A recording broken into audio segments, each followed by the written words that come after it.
Hello everyone, welcome to पढ़ाई times. आज हम दिल्ली डिस्ट्रिक्ट कोर्ट का जो एग्ज़ाम होने वाला है उसके मोस्ट एक्सपेक्टेड मैथ्स के क्वेश्चन देखेंगे। ये क्विक रिवीजन के लिए है, आपके इससे सारे बेसिक्स क्लियर हो जाएंगे। इसका पार्ट 1 ऑलरेडी आ चुका है, लिंक जो है मैंने डिस्क्रिप्शन में डाल दिया है, वहाँ से जाके आप देख ले अगर आपने नहीं देखा है अभी तक। तो हमारा टारगेट है 25 में से 25। और आइए स्टार्ट करते हैं। उससे पहले जो चैनल पे नए हैं चैनल को सब्सक्राइब कर लीजिए, वीडियो को लाइक कर दीजिए, और आप लोग सब्सक्राइब नहीं करते हैं सब्सक्राइब कर लीजिए और वीडियो को ज़्यादा से ज़्यादा शेयर करिए। आइए स्टार्ट करते हैं फर्स्ट क्वेश्चन से। पहला क्वेश्चन दिया गया है, 4 पुरुष एक छोटा सा घर 12 दिन में बना सकते हैं, तो 6 पुरुष उसी घर को कितने दिन में बनाएंगे। आइए हम पहले कुछ पॉइंट डिस्कस कर लेते हैं। MDH मसाला का आपने नाम सुना होगा, तो MDH अगर आपको आता है तो ये आप क्वेश्चंस इजीली सॉल्व कर सकते हैं। आइए देखिए कैसे। MDH आप सिंपल लिख दीजिए बट्टा यहाँ पे W, ये हो जाता है M1 D1 H1, और यहाँ पे W वर्क हो जाएगा M2 D2 H2 बट्टा W2। अब पूछेंगे ये क्या है, सो M का मतलब हो जाएगा मंथ या मैन, मतलब जो भी पूछेगा मैन फीमेल जो भी है। D का मतलब हो जाएगा यहाँ पे डे दिन, और H का मतलब हो जाएगा आवर यानी कि घंटा, और यहाँ पे W का मतलब हो जाएगा काम वर्क। ठीक है, अब बस आपका जो है क्वेश्चन सॉल्व। आइए देखते हैं। 4 पुरुष यहाँ पे दिया गया है, यानी कि 4 पुरुष किसी कार्य को 12 दिन में कर सकते हैं। यहाँ पे डेज दिया गया है 12 दिन बट्टा किसी काम को, यानी कि कोई एक काम को। चलिए उसके बाद दिया गया है 6 पुरुष, तो यानी कि 6 मैन कह रहा है उसी घर को, यानी कि काम तो सेम है, उसी घर को बनाने में कितना समय लगेगा, यानी कि कितने टाइम में उसको बना देंगे। तो यहाँ पे हम उसको x मान लेते हैं। अब बस सॉल्व कर दीजिए। 6 से हमारा ये चला जाएगा 2 बार में 12, यानी कि ये हो जाएगा x बराबर 4 दूनी 8, यानी कि जो है 6 पुरुष उसी घर को बनाने में 8 दिन का समय लेंगे। तो ऑप्शन नंबर बी ये हो जाएगा आंसर। आप ऐसे क्वेश्चंस को आप इजीली, अगर आपको MDH याद है तो आप एग्जाम में आप तुरंत सॉल्व कर सकते हैं। आइए हम अगला क्वेश्चन देखते हैं। अगला प्रश्न दिया गया है, अगर किसी धनराशि पर साधारण ब्याज की दर पहले वर्ष के लिए ये लिखा गया है 9.2/3%, और दूसरे वर्ष के लिए 3%, और तीसरे वर्ष के लिए 4.1/3% हो, तो कुल साधारण ब्याज जो दिया गया है वो है 11,900, तो वह धनराशि क्या होगी। यानी हमसे पूछ रहा है प्रिंसिपल बताना है। और यहाँ पे रेट ऑफ इंटरेस्ट क्या दिया गया है, पहले साल के लिए ये दिया गया है, दूसरे साल के लिए 3%, और तीसरे साल के लिए 4.1/3%। तो हम सबसे पहले रेट ऑफ इंटरेस्ट को जोड़ लेंगे। तो कितना हो जाएगा रेट ऑफ इंटरेस्ट, 9 3 27 और 2 29/3, यहाँ पे हो जाएगा 3, और ये हो जाएगा 4 3 12 1 13/3। ये सब परसेंट में है। तब यहाँ पे LCM इसका ले लेंगे तो कितना हो जाएगा, ये हो जाएगा 3, ये हो जाएगा 29 + 9 + 13, कितना हो गया 29 9 13, ये टोटल हो गया 51/3। तो अब इसको हम काट देंगे तो ये हो जाएगा 17, ये परसेंट में है टोटल। तो हमारा रेट ऑफ इंटरेस्ट डायरेक्ट आ गया 17%। अब आपको सिंपल इंटरेस्ट का फॉर्मूला तो पता ही होगा, PRT/100। अब बस सिंपली इस पे आप रख दीजिए मान, ये हो गया 11,900 बराबर P हमें तो निकालना है, रेट ऑफ इंटरेस्ट और समय कितना हो गया है 17%, तो 17% यहाँ सिंपल, तो ये 17 से चला गया कितने बार में, 7 बार में।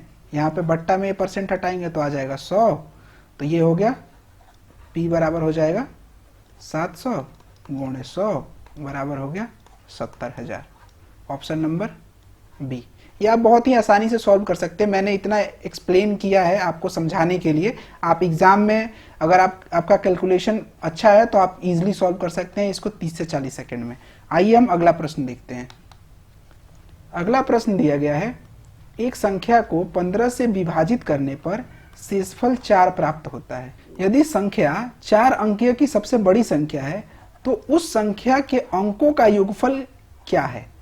जो 4 अंकों की सबसे बड़ी संख्या निकलेगी उसका जो है अंकों का योगफल पूछा है। तो पहले हम देखेंगे कि 4 अंकों की सबसे बड़ी संख्या होती कितनी है। तो सबसे अगर बड़ी देखा जाए तो यही होती है 4 अंकों की सबसे बड़ी संख्या। अब ये कह रहा है कि अगर इसमें 15 से विभाजित करते हैं तो 4 शेषफल आता है। चलिए देखते हैं इसको विभाजित करके कि 4 शेषफल आता है कि नहीं।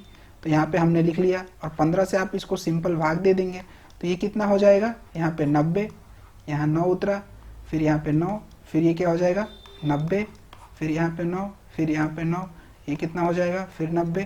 तो यहाँ पे शेषफल आ जा रहा है 9। यानी कि अगर ये संख्या इतनी रहती तो आप ये जो है 15 से विभाजित हो जाती। ठीक है, तो ये कह रहा है कि इसमें 4 शेषफल प्राप्त होता है। तो यानी अगर इसमें 4 हम जोड़ देते हैं तो ये संख्या कितनी हो जाएगी, ये हो जाएगी 9994। इस संख्या को अगर आप 15 से आप विभाजित करेंगे तो इसमें 4 शेषफल प्राप्त होगा। बस यही क्वेश्चन था। अब पूछ रहा है कि उस संख्या के अंकों का योगफल क्या होगा। तो ये जो संख्या है इसके अंकों का योगफल पूछा है। तो यानी 9 + 9 + 9 + 4 क्या होगा, तो ये हो गया 9 3 27 और 4 31। ये हो गया आपका आंसर, ऑप्शन नंबर डी। आइए अगला प्रश्न देखते हैं। एक व्यक्ति की शांत जल में चाल जो है वो 10 किलोमीटर प्रति घंटा है और धारा की चाल जो है वो 6 किलोमीटर प्रति घंटा है। तो x हो गया ये व्यक्ति की चाल और धारा की चाल हो गया y। तो कह रहा है धारा के विपरीत व धारा के साथ उस व्यक्ति की चाल ज्ञात करें। तो इससे पहले आप देख लीजिए, अगर किसी भी नदी में, मान लीजिए नदी ये हो गई, ठीक है, अगर कोई व्यक्ति मान लीजिए ये नाव पे बैठा है या व्यक्ति जा रहा है, तो अगर ये धारा की विपरीत दिशा में जाएगा तो क्या होगा। अगर मान लीजिए इधर से पानी बह रहा है तेजी में, तो धारा के विपरीत दिशा में जाएगा तो इसकी चाल कम होगी। तो ये क्या हो जाएगा x - y। अगर व्यक्ति इधर से आ रहा है तो उसकी चाल जो है वो तो थोड़ी इंक्रीज हो जाएगी क्योंकि धारा भी उसमें मदद कर रहा है। तो ये क्या हो जाएगा x + y। तो यहाँ पे अब क्वेश्चन सॉल्व, यही तो पूछा है कि धारा के विपरीत व धारा के साथ व्यक्ति की चाल क्या होगी। तो धारा के विपरीत क्या हो जाएगी, धारा के विपरीत हो जाएगी x - y। तो x दिया गया है 10 और y है 6। ये क्या हो जाएगा 4 किलोमीटर प्रति घंटा। और अगर पूछेगा कि धारा के साथ उस व्यक्ति की चाल क्या हो जाएगी, तो ये हो जाएगा 10 + 6 = 16 किलोमीटर प्रति घंटा। ये था आपका आंसर। आइए हम अगला क्वेश्चन देखते हैं। अगला क्वेश्चन दिया गया है a/b 14/21 है, b/c 11 है, c/d 9/14 है और d/e 27/7 है। तो a और e रेशियो में क्या होगा। तो इसके लिए सबसे पहले हम लिख लेते हैं a रेशियो जो b है वो 14/21 है, b c कितना है 7 और 11 है और c और d कितना है 9 और 14 है और d और e कितना है 27 और 7 है। अगर आप इसको सिंपल से अगर सॉल्व कर देंगे तो a और e का रेशियो आ जाता है अगर आप ऐसे लिखते हैं। तो चलिए जो कटता है पहले हम उसको काट देंगे। ये कट जाएगा 7 से 7 तरीके 21, 3 से ये कट जाएगा 3 का 9, यहाँ पे 14 से 14 कट जाएगा। अब ये क्या हो जाएगा 27 दिया 81 अनुपात 11 7 77। ये आ गया ए और ई का रेशियो आ गया। ये मैं क्विक रिवीजन करा रहा हूँ इसीलिए मैं इसके बेसिक्स पे नहीं जा रहा हूँ। बेसिक्स के लिए हम कभी अलग से क्लास लेंगे। आइए अगला प्रश्न देखते हैं। और जो लोग चैनल पे नए हैं चैनल को सब्सक्राइब कर लीजिए, वीडियो को लाइक करिए। आपका लाइक ही हमें मोटिवेट करता है आपके लिए नई नई वीडियो लाने के लिए। आइए हम अगला प्रश्न देखते हैं। 42 यहाँ पे लीटर होगा। 42 लीटर दूध और पानी के मिश्रण में दूध और पानी का अनुपात 9:5 है। इस मिश्रण में कितना पानी मिलाया जाए कि यह अनुपात 3:4 हो जाए। तो यहाँ पे दिया गया है मिल्क एंड वाटर का जो रेशियो है वो है 9:5 यानी कि 9:5 है। तो कह रहा है इसमें कितना पानी और मिलाया जाए, वाटर और कितना मिलाएंगे कि ये जो है अनुपात है ये हो जाए 3:4 हो जाए। तो एक बात बताइए, हमने इसमें पानी मिलाया तो दूध में तो कोई परिवर्तन नहीं होना चाहिए, लेकिन यहाँ पे दूध में जो मिल्क है उसमें परिवर्तन तो हुआ है। यहाँ तो 3 है बट होना तो चाहिए 9 क्योंकि पहले भी 9 है। तो हम इसको 9 बनाएंगे। 9 बनाने के लिए हम क्या करेंगे 3 से मल्टीप्लाई कर देंगे। अगर जब हम इधर मल्टीप्लाई करते हैं तो इधर भी करना पड़ेगा। चलिए यहाँ भी कर लेते हैं। अब ये हो गया 9 और ये हो गया 12। अब जाके ये सही हो गया। तो यानी कि अब जो नया रेशियो बना है वो हो जाएगा 9 और 12। ठीक है, तो अब इसमें कह रहा है कितना पानी मिलाया गया, तो इसमें डिफरेंस कितना का अब हो रहा है, देखिए तो ये हो रहा है 7 का डिफरेंस है। अब यहाँ पे जो टोटल पहले दिया गया था ये है 42 लीटर, यानी कि जो इसकी वैल्यू है ये है 42 लीटर, यानी कि ये कितना है 14 टोटल। तो 14 से 42 कितने गुना ज़्यादा है, 3 गुना। तो ये कितने गुना ज़्यादा पानी हो जाएगा, 3 गुना, यानी कि 21 लीटर इसमें हम पानी और मिलाएंगे। चलिए अगला प्रश्न देखते हैं। किसी संख्या में से हम उसका 14.2/7% घटा देते हैं तो हमें 1224 प्राप्त होता है, वह संख्या ज्ञात करें। हमें संख्या निकालना है। ये जो लिखा गया है ये 14.2/7% लिखा गया है, तो बताइए क्या होगा संख्या। चलिए सॉल्व करते हैं इसको। तो ये 14.2/7% है। अगर हम इसको फ्रैक्शन में लिखेंगे तो क्या होगा, ये 1/7 हो जाएगा। जिनको नहीं आता है उनको बता दूं मैं। अगर इसको आप सिंपल तोड़िए तो क्या होता है, 14 7 98 और 2 100, 100/7% के लिए बट्टा 100। अब ये 100 से 100 कैंसिल हो जाएगा, तो ये क्या हो जाएगा 1/7। वैसे ही आपको याद रहना चाहिए, जब याद रहेगा तभी आप जो है क्वेश्चन जल्दी कर पाएंगे। तो चलिए, किसी संख्या में अगर हम 1/7 घटा देते हैं तो इतना हमें प्राप्त होता है। तो ये क्या होता है, ओरिजिनल वैल्यू होता है। तो अगर ओरिजिनल संख्या 7 है तो उसमें से अगर हम 1 घटा देंगे तो कितना हो जाएगा, 6 हो जाएगा। लेकिन ये कह रहा है 6 नहीं हो रहा है, ये हो रहा है 1224। इससे कितना गुना ज्यादा हो रहा है, तो ये हो जा रहा है 6 दूनी 12 और ये हो जा रहा है 6 चौके 24, 204 गुना ज्यादा इससे हो रहा है। तो जो हमारा ओरिजिनल संख्या होगा, जो संख्या जो होगी वो क्या हो जाएगी, 7 से 204 गुना ज्यादा। तो ये क्या हो जाएगा, 7 चौक 28, 2 7 दूनी 14, यानी कि हमारी जो संख्या हो जाएगी वो हो जाएगी 1428। ऑप्शन नंबर ए सही होगा। आप वीडियो को लाइक करिए। आइए हम नेक्स्ट क्वेश्चन देखते हैं। अगला क्वेश्चन दिया गया है, 360 मीटर लंबी ट्रेन 36 मीटर प्रति सेकंड की चाल से चल रही है। यह कितने समय में टेलीफोन के खंभे को पार कर जाएगी। तो इसके लिए अगर कोई भी ट्रेन किसी टेलीफोन के खंभा या व्यक्ति को पार करती है तो वो अपनी खुद की लंबाई पार करती है। तो जैसा कि हमें पता है डिस्टेंस बराबर क्या होता है, स्पीड इनटू टाइम, यानी कि दूरी बराबर होता है चाल गुणे समय। ये तो सबको पता होगा। तो यहाँ पे क्या हो जाएगा, जो ट्रेन की जो लंबाई है वो उसी की खुद की लंबाई ही तो दूरी हो जाएगी।